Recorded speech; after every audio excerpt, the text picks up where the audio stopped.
Career lesson number 9. Invest in self-development constantly.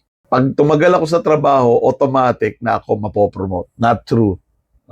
Hindi to patagalan at pataasan ng experience. Yung longevity na tinatawag, it doesn't guarantee growth. Kailangan meron kang intention to learn.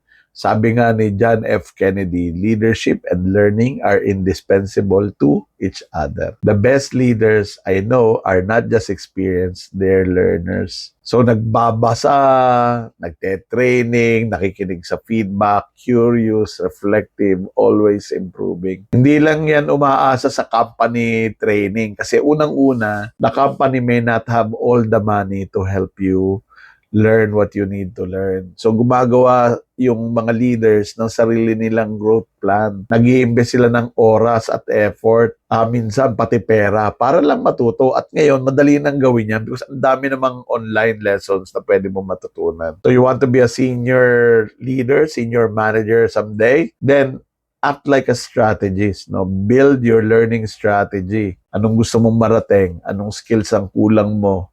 Anong books, sinong mentors, mga podcast ang makakatulong sa'yo.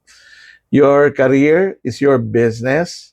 So treat your learning as your R&D, your investment, your edge in a long game. I hope this